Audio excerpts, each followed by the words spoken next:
Peace and blessings, family. This is your brother Asarimhotep with the Martin Delaney Center for Egyptology. And today we are going to revisit the proposal for a new or adjacent name to the identifier of African American, which I have suggested BaNkole, the plural, the singular being Nkole.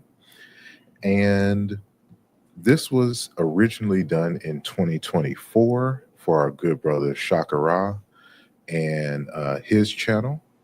And I thought I did a follow-up to do it on my channel as well, but it doesn't look like that is the case. And so even though I've discussed the BaNkole before, there's some additional information that I put into this presentation that I didn't add to the original. So we're going to, revisit it, do a reminder, and then discuss the additional elements to the conversation. So all that and more when we return in just a moment.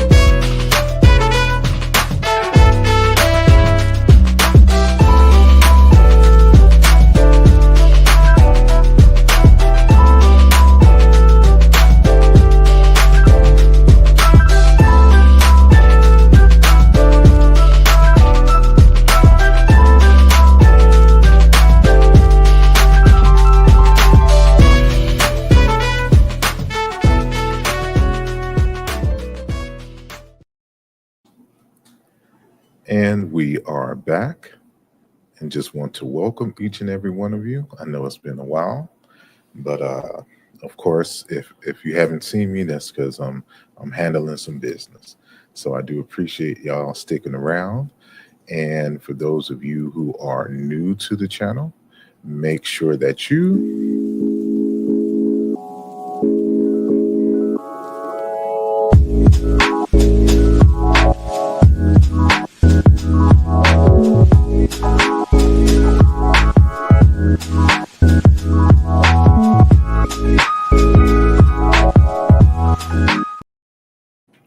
That is right. Make sure that you hit the like button and subscribe to the channel if you have not already. And that way, when I upload these videos or do a live, you will be the first to know, and you can join into the chat and we can converse and continue the conversation there. So without further ado, I just want to get started. So I'm going to add the presentation to the forum here. And as I mentioned before, this presentation, I was asked to do this presentation for our good brother Shakara's YouTube channel. And this was for Black History Month in the UK. So while in the United States, we celebrate Black History Month during February, they do theirs in October. So in about a month, it will be Black History Month again in the UK. And so we're coming on a 1-year anniversary of this presentation. And again, I'm not even sure if he premiered it or not, but just in case, we're going to do it again here. So I'm gonna make this full screen. And so, and it's not going to be the super detailed one that we did prior. So as you all know, I have made a suggestion for the name of African American so that it more aligns with our African heritage.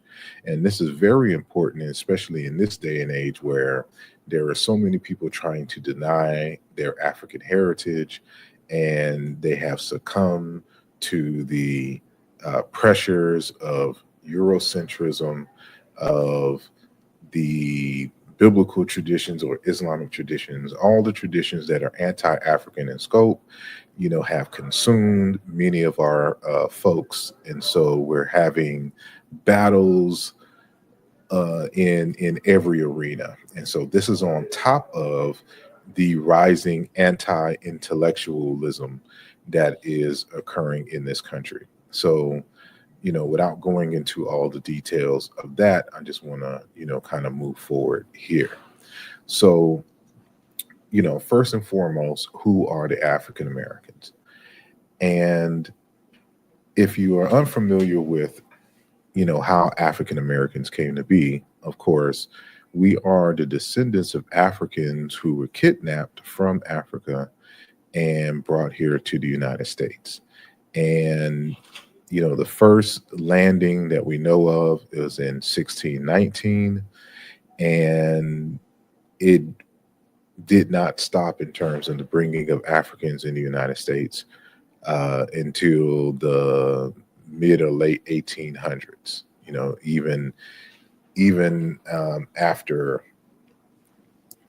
emancipation, allegedly, right? So, and slavery didn't end until maybe the 60s in the United States. And even though we had the Emancipation Proclamation in 1865, we there were pockets in the United States that still kept slavery going, especially in small towns where the majority of the population is of European ancestry.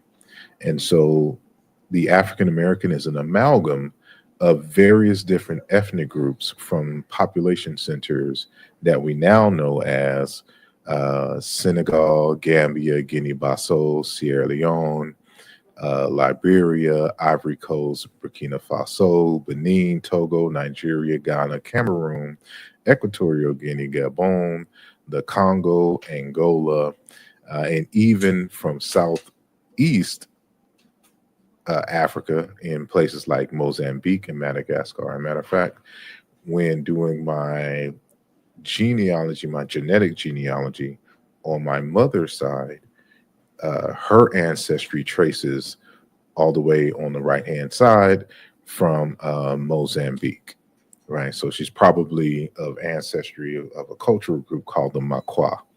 And so they're related to, the Shona people, the Endau people, and the like. So that southeast area is another area of Africa where African Americans derive. So um, there was an ongoing thing. So you have people who landed, of course, in the Caribbean islands, and then some were taken from the Caribbean islands and brought into the United States in various locales, and some came directly to the United States. And so it's an ongoing history and process that is very complicated, and it has contributed greatly to the genetic pool that makes up the African American population centers. Right. So some of the names, let me just remove my face right there so you can see uh, some of the most prominent groups that were captured in this process were the Beg speakers of Togo, Ghana, and Benin, the Aja, Mina, Ewe, and Fawn, the Akan of Ghana and the Cote d'Ivoire, the Mbundu of Angola, which includes the Obi Mbundu, the Bakongo, the Democratic Republic of Congo, and Angola. You might as well include the Baluba as well, the Igbo and the Yoruba of Nigeria, Mande of Upper Guinea, Wolof of Senegal, and the Gambia, the Chamba of Cameroon, and the Makua, as I mentioned earlier, or the Makwa of Mozambique. So those were just 10 of the most prominent, and there was many, I think around over 50 different ethnic groups that were caught up in the transatlantic slave holocaust. So one of the things that I discussed in my 2008 book, The BaNkole of North America, was the importance of names. And so this suggestion of the BaNkole is a replacement of my first suggestion called the BaNkole. And so, but I maintain some of the core framework, in that text, in this reanalysis, and new proposal in terms of an African American identifier, right? And so we go to the late scholar, Dr. Asa Hilliard III, in his article, Race, Identity, Hegemony, and Education. And so when we're having these modern conversations about identity, we forget the importance of names to identity and why we just can't pick something all willy-nilly like foundational Black Americans that has no meaning or context for the people. It doesn't speak to who they are, right? And and so he goes on to say that these names, and he's talking about our original African names, were based upon our natal and cultural bonds and thousands of years of heritage. The names were based upon a collective history and creativity. Worse, we had forgotten why we named ourselves and how we came to be given alien names in the first place. Given the sacred nature of the names to African people, and given the association of a name with our identity as a family, this was a tragedy of enormous proportions. Our focus on names became a barren one, a focus without the benefit of awareness of our rich cultural traditions, and therefore we were unprepared for the conversation about race, naming, and identity. We had come to a point where we as a people were named by others. Most of us had lost control of this, the most fundamental human processing or processes, the self-determining process of naming ourselves, of telling, not asking the world who we are. And so part of this project, of the BaNkole project, is to regain that agency, where we are in fact telling the world who we are, and we're not accepting the colonial names given to us, whether this is personal names or whether this is in regards to the collective, right? And so we continue. And there's a text that was released called Conflict of Minds in 1979 by Jordan Ngubani, who was a, he has since passed, unfortunately, but who was a Amazulu of South Africa, right? And so in this text, when he's describing kind of the mind frame of the Zulu people and the like, he reminds the reader that to be human is to be able to say what and who you are, and to be able to say why you are here and where you are going. It is to be able to define yourself. Ancient Zulu philosophers taught that the person was unique in that he defined himself and that he knew the worth of the value that he was, right?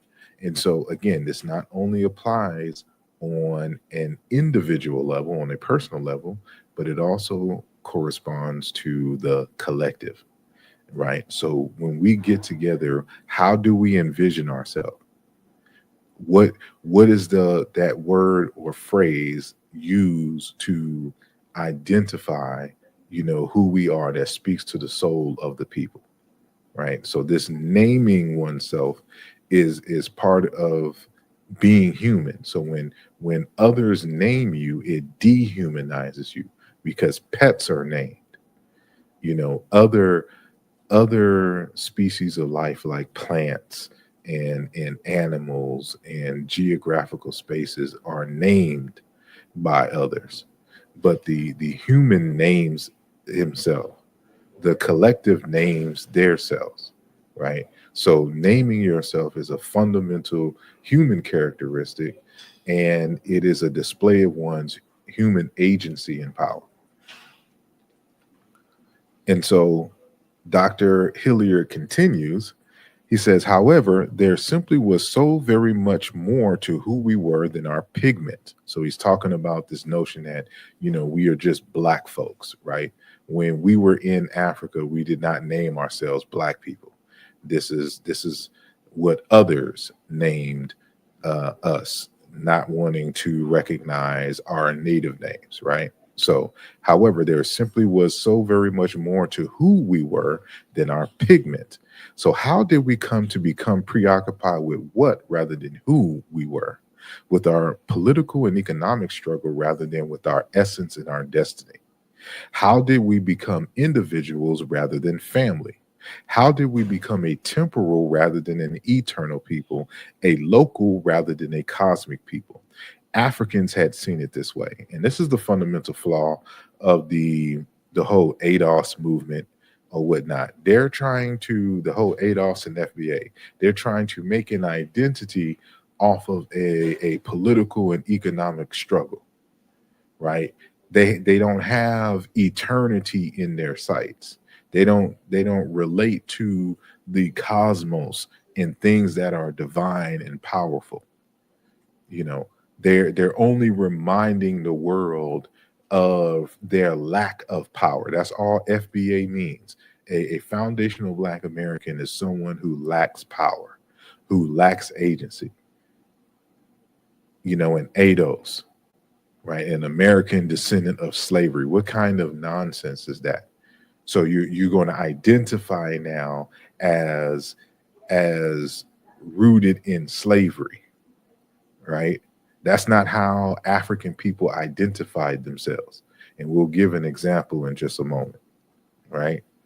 And so, in just, one more example here from the late Dr. Malodoma Some in Burkina Faso, in his text, Healing Wisdom of Africa, he states, the Dagara believe that everyone is born with a purpose and that this purpose must be known in order to ensure an integrated way of living. People ignorant of their purpose are like ships adrift in a hostile sea. They are circulating around as a result. Tribal practices emphasize the discovery before birth of the business of the soul that has come to this world. A person's purpose is then embedded in their name, thus constituting an inseparable reminder of why the person walks with us here in this world. Again, we are applying these personal this personal context, and associating it as well with the collective. So if the name coincides with one's individual purpose, the collective name must also identify the purpose of the people. This is why, names like FBA and ADOS are empty. This is why the word Black is empty. They don't act as a North Star, as a goal to be reached. Your divine purpose, right? And so the proposals of some of these groups lack agency. It lacks depth. It lacks culture. And this is what we want to correct in this space today, right? So I'll give one example of a group of folks who renamed themselves on the state level, and that, of course, we just mentioned was Burkina Faso. And so it is the land of the upright people. So the word Burkina and Faso are two separate words, and they stem from two different languages spoken in the country.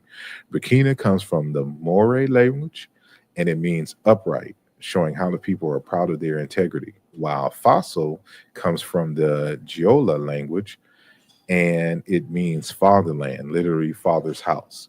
So it's the land of the honest or incorruptible men or people, right?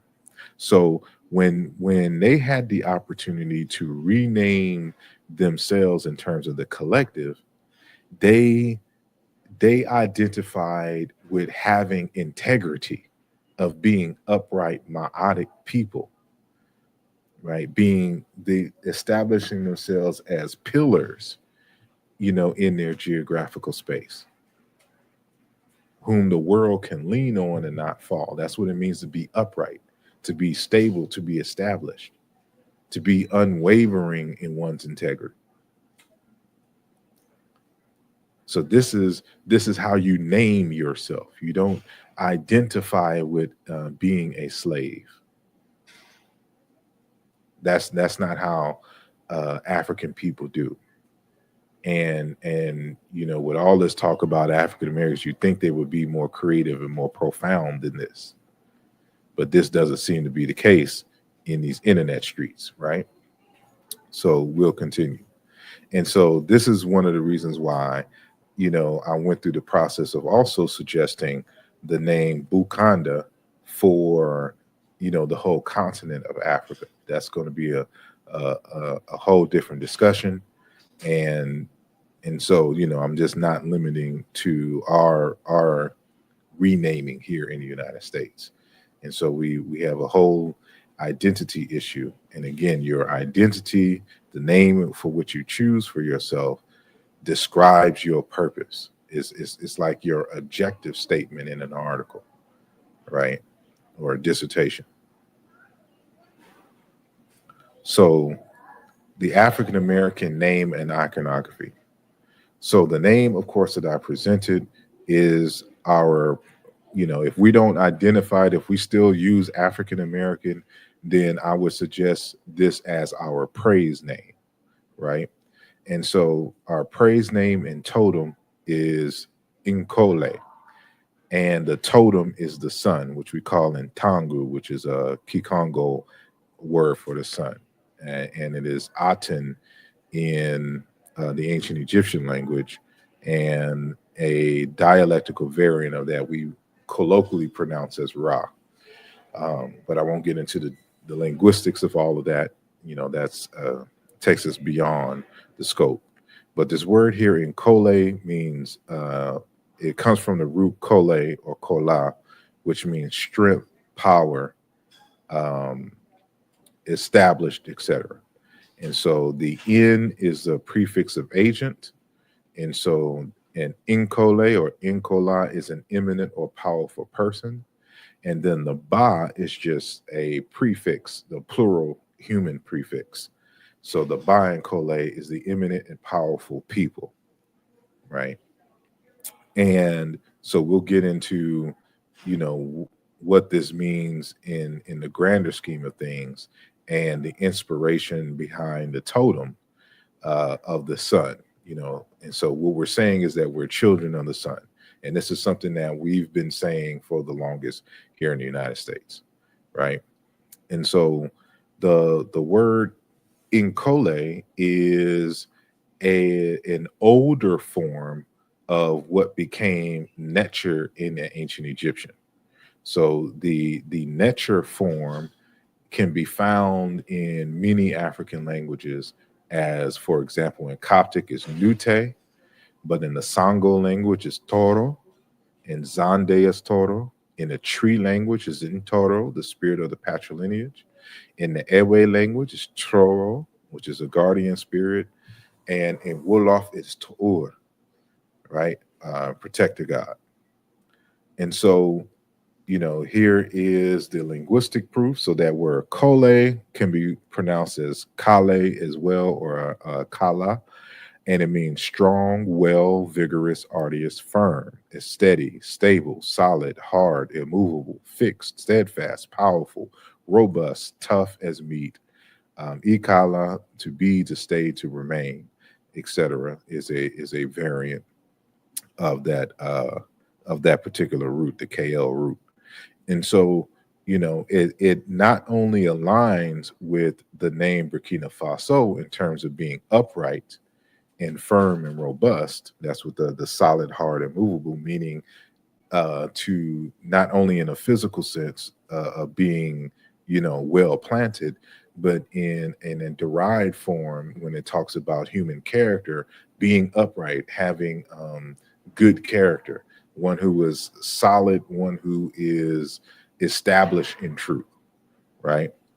And but it's also in terms of, we apply this to the creativity of the people. So, it speaks to not only our creativity, but it also speaks to our resilience, our refusal to die as African American people.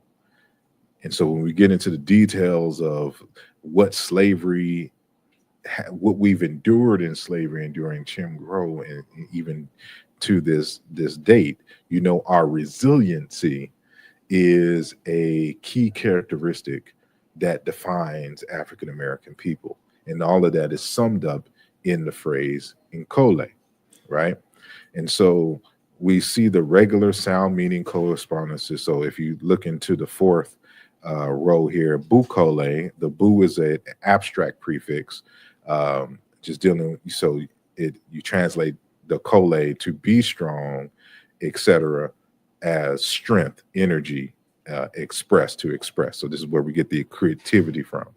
The ability to mold and change things is also part of strength. So that's exactly what power is. Power is the nominal or noun form of a verb meaning to do, to act, or to create. So in the abstract sense, when you say strength, energy, and then express or expression, they're all fit within the same semantic field, right? And so again, so we're using the ancestral form of the word nature to identify with the people, themselves in terms of the African American folks, right? And here are some other correspondences in the Chiluba. And so remember, Kikongo and Chiluba are language groups that were also caught up in the transatlantic slave trade. And we'll show some evidence of Luba speakers in the United States a little later, right? And so this KL root in Chiluba also corresponds to the HR that gives us the word Horus, right? So the word Horus is a different dialectical variation of the word nature, and so you can pause this and review the regular sound meaning correspondences that are established here, right? And so here are the sound laws that we've established as a result of the previous slides.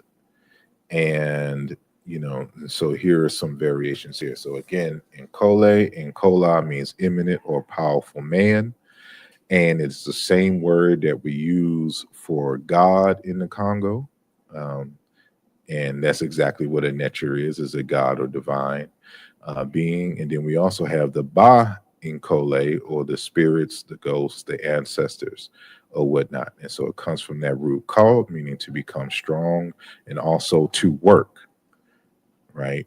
So those people that can work and make things happen, like and so it is that from that same root, as you can see in the Proto-Bantu, is when they add the I with a low tone behind it, it is the word for hawk or bird of prey, or even a crocodile. So this further proves that the word this hawk symbol, which is in ancient Egyptian, for those of you who know how to read and write in the hieroglyphs, you know that the hawk can be read as Necher or Her or Horus, or Hor, and where we get the word Horus from, or Heru, right? And so variants off of the same KL root: Mukulu, chief, director, president, head; and Kela, erudite, learned man, educated, civilized, and noble, right? So we're talking about when I'm combining these in the term Nkole, which is coming from the root to be eminent or powerful agents, is a word for king. This is where we get the concept of a divine king from, right? It is a group of individuals who have attained a level of purity in terms of character. And this is ideal, and we know everybody didn't do this, but in terms of purity of character, but also prominence and influence and wealth, in order to change the trajectory of the community and to help it to expand and flourish, and to be made stable as well. And so, a king and Nkole is a civilized person, someone of noble birth, a well-learned and educated, right? So this is what we mean when we synthesize these concepts. So when it comes to, because remember that the word code comes from to be strong, of course, but also to work. And so that means, to work. And then when you put the what we have here highlighted and bolded in the blue, this is the agent prefix. So now it is an agent that works. So that's exactly what we call a spirit or a god. And so it's the action generating principle. That's what a nature is, the action generating principle. And as a king or head of household, you are the action generating principle of your household or of the kingdom, because you have the command, you have the power to make things happen, to do work. That's what these terms mean, right? So we're going to go to a text called Africanisms in American Culture. This is the second edition, edited by Joseph E. Holloway, which is him on the right-hand side. And we're going to also jump to Dr. Foucault's African Cosmology of the Bantu Congo, Principles of Life and Living. This was published in 2001. And so in this text, we are introduced to the Bantu Congo cosmogram, and which is called a Dikinga, right? And so this is a representation of the sun's movement around the earth, right? Or the apparent movement of the sun around the earth. We know in modern days that this the earth that goes around the sun, but from the perspective of an earthling, the sun moves across the sky, goes underground, and rises in the east. And so this is what this represents here. So you're basically reading it from left to right. So you're following the sun, going counterclockwise, going through the cycles of life. And so that's what this is, right? And so this notion of the, us being living suns, that's how many of our Bantu speaking communities, especially ones that we derive from, for those of us who have ancestry in Central Africa, we are considered living suns. And so this is one of the reasons why I use the sun as our totem, but not just the sun drawn in a regular way. The sun is in the spiral form, just like we have in the representation of the Congo symbol. So this is one variation of it, and we'll see some other ones that look more like the one that I'm showing here right at the top. And so we have these flames here, but I have the flames in the form of kind of like a mix between flames and cowrie shells. So it also symbolizes wealth, because that's what cowrie shells symbolize in many West African traditions, right? And so it's multi-layered in terms of this reoccurring process or circular concept of time and time's unfolding, as well as wealth and prosperity, as one of the main goals of living, right? So we're incorporating all of this into our symbolism as African Americans. And this is a cosmogram again. And so I want to raise the name of Barbaro Martinez Ruiz, and he has an article called Nailing Memory. But we're going to go to his book, which is called Congo Graphic Writing and Other Narratives of the Sign, right? And I've had him on my program, so you can Google his name in this channel, and that interview should pop up, because we're talking about Dr. Foucault, who he was a student and good friend of, before he passed. And he's actually working on translating one of his major texts from French, one of his unpublished texts from French into English, right? And so that cosmograph, that Dikinga that you saw in a few slides back, there's many different representations of the cosmogram. So right here is the cosmogram coming from the Kuumba people. And this one is in Arts Africain, a text written by Clementine Faik Nzuji. and you can see the spiral coming from the center, and this kind of propeller form of, kind of signaling the interconnectedness and the interweaving of different points and times of the evolutionary process, right? And here's a Dakinga, a variant of the Dakinga sign from Robert Ferris Thompson's text, The Four Moments of the Sun. And you've seen me reference this text a lot on this channel, right?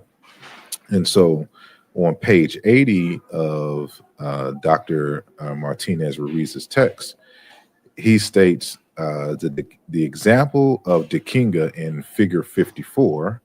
So this is 54 right here at the top. From the Kuumba shares these characteristics. The diamond center indicates God, and the oversized cardinal points, although not triangular, form propellers and indicate collective motion toward the world of the ancestors. The dual spirals in the center of the diamond also demonstrate centripetal and centrifugal movement. Clementine Faik Nzuji explains the spiral, stating that coming up to the center from below conveys positive evolution, progress, and growth. And the coming into the center from outside indicates regression and fleeing. And so we adopt those same meanings into our totem symbol that we mentioned earlier, right? Because it is part of our heritage.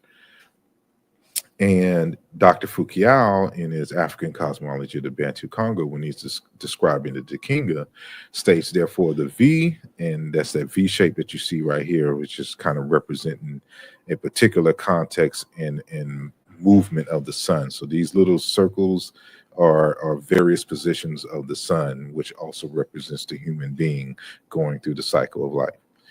The V in reality is a living pyramid in constant motion, which follows the path of life and passes the four main points of demarcation of the cosmogram, therefore the Dakinga, which in turn is symbolized by the flame of life inside the community. The closer one is to the center of this flame, whose V is the symbol, the healthier and more powerful one is. On the contrary, the more distant one is from the center, the weaker and less powerful one becomes. African people in Africa and the diaspora have lost their closeness to the center of the community cultural V. And this perfectly explains how we're getting to be identified as Hebrew Israelites, Lost Tribe of Shabazz, ADOS, FBA, et cetera, because we lost. These are people who are far removed from the center of the cultural V, and that deserves its own conversation, which we'll probably have in the future, right? And so I've adopted this symbolism in my development of an icon for Afrocentricity, because it perfectly explains what Afrocentricity means. It's like it's even in the name. And so if you understand what was just said by Dr. Fukiao, then you understand what Afrocentricity is. And so this is the spiral, the Bantu spiral in Dakinga is a perfect sign to represent Afrocentricity. So this is what I propose as an emblem for Afrocentricity and Africology as a whole, right? So this is exactly what you're seeing here when in our Ntangu symbol, which again represents the center being a divine, and then the culture and the cycles and evolutions of it all, but with confined with the prosperity and knowledge and the flames or whatnot that you see emanating from here. So our wealth, which is the flames that you see shooting out here, emanates from the center of the sun, meaning the culture. So the closer you are to the heart of the culture, the more eminent, the more powerful, the more healthier, and the more wealthier you will be. So that is the lesson that is learned when we adopt, BaNkole as our identifier and the Ntangu sun as our emblem or our totem, right? So, you know, this I'm not taking this stuff out of anywhere. This is beyond the Bantu Congo. So we can go all the way to Ghana amongst the Akan people, and we can see a similar type of emblem in their Adinkra symbols. So this Adinkra that you see here on the right hand side is called Owia, and that's their word for sun. Kokroko, meaning greatness of the sun. And so as the Adinkra is described, the sun is the greatest source of energy on earth and day in and day out. It shines on continually.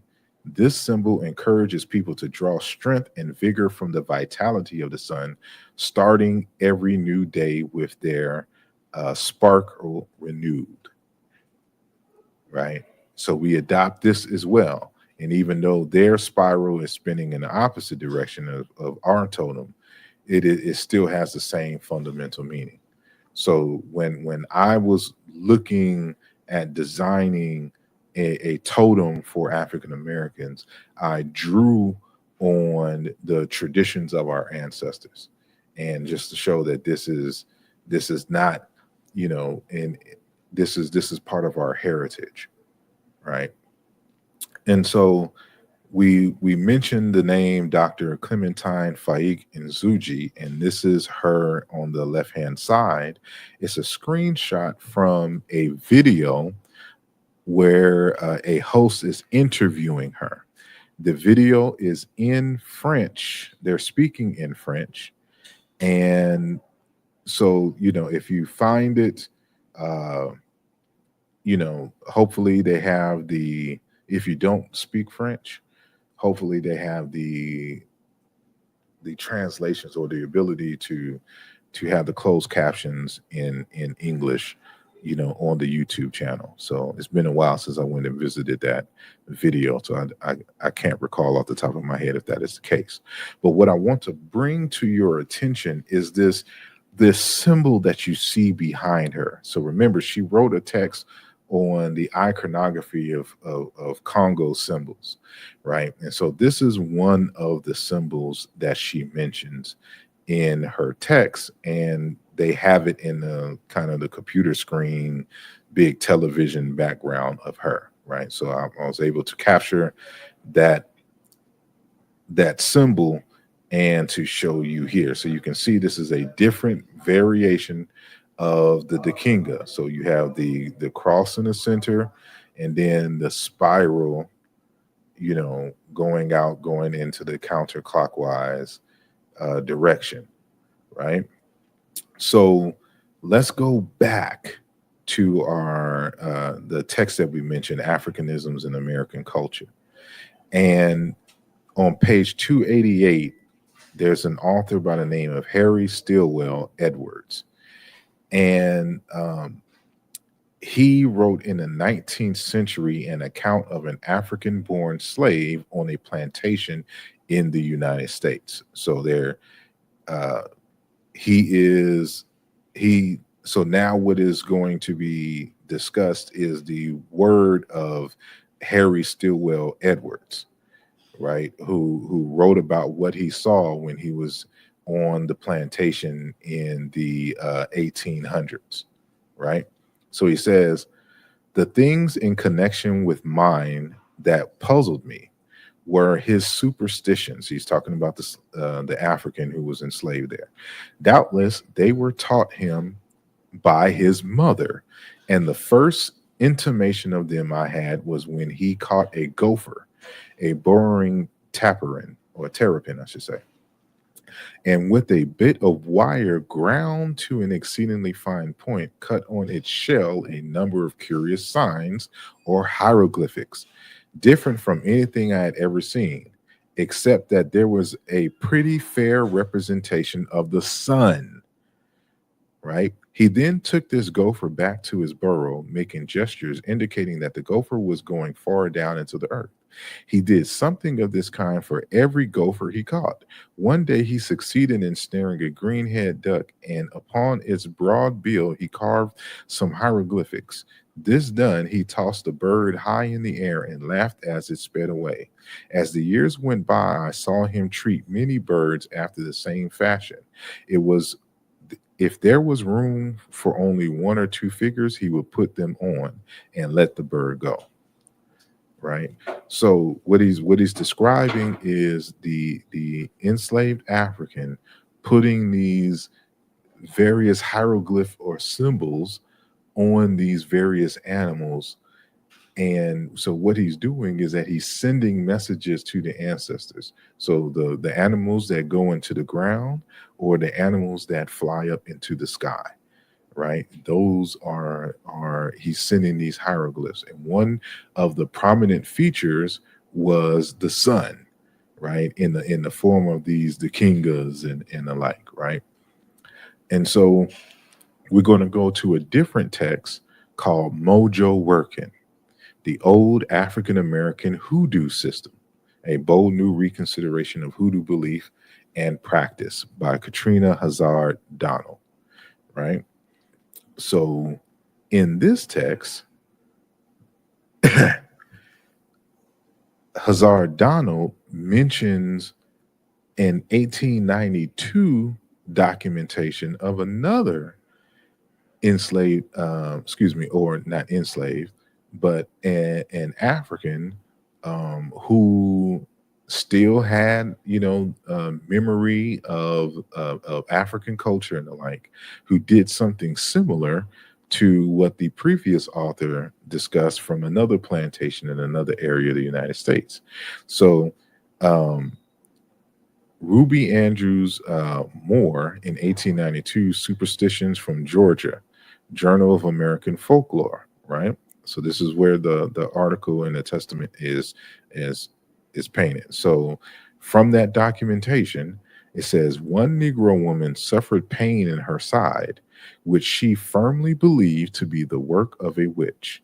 To exercise the pain, when it grew severe, she went out into the yard, got on her knees in the sand, and making the following figure of as large dimensions as she could without moving, muttered words to herself that I could never find intelligible, indeed barely audible. And she would never enlighten me when I asked what she said. Below is the figure she made, very slowly with her eyes set and an intense expression on her face. When she had made a certain number of lines, the pain ceased, she said. It appeared that the same number was not always requisite. So in the text here in Mojo Working on 2013, citing the article from the Journal of American Folklore from 1892, they recreate the drawing that the African sister made. And so this is the symbol, right? And so this is a hoodoo healing symbol. The symbol was traced in the sand by an enslaved woman whenever she experienced pain in her side. This is the cosmogram here. So this is the exact cosmogram as we saw here. So this informs us that she was of Luba heritage from the Democratic Republic of Congo. This is the variant of this symbol here. So I'm bringing this up to show that, even going into the early 1900s, African people in America still had their wits about their African heritage, and they were still doing things. So what I'm doing is preserving the African heritage that was recorded in various ways, with these signs and symbols and these particular hieroglyphs, right? And so we've always had this association with the sun and the movement, its healing properties, and its relationship to our skin color and the like here in the United States. So we have many songs dedicated to our relationship to the sun. So for example, you have New Eurekan Soul, I am the black gold of the sun, Victor Duplas, Morena. Victor Duplas again, I see the sun. And if you know the lyrics to Morena, um, he's talking about a woman who's been kissed by the sun, right? Fertile ground, black sunshine, fertile ground again, star people. Africa, Oakland, kissed by the sun. You have Sun Ra, the great jazz musician, the Sun Song, John Coltrane, Sunship, even ODB and the Sons of Man, Earth, Wind, and Fire, Shining Star. You have Dark Sun Riders. Dark Sun Riders is the title track. Stevie Wonder, Replacing the Sun. Nina Simone, Here Comes the Sun. Right? Sun God by High Tech featuring Common. Island in the Sun by Harry Belafonte, and Georgia Ann Muldrow, Child of the Sun. Like African Americans have been associating themselves with the sun for the longest, and it has been written into our music and our vibes, right? So, in short, I have suggested Nkole as our ethnic name, plural BaNkole or BaNkola. Our language would be Chiankole, that what we call African American Vernacular English. Our totem is Ntangu, or the sun. And our religion is Bolingo or Malinga, which is cognate with the word Ma'at. And I even propose that Most Def song, Umi Says, be our national anthem. But that's just me. And of course we'll have to debate that. But this is exactly what I have proposed, and I would love to hear your feedback. I do appreciate your time, and I'm just going to go there, and it seems like that is stuck, but we are going to keep going. And so until next time, I will see y'all later. Peace.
This program was created with the love and support of all our Patreon members and subscribers.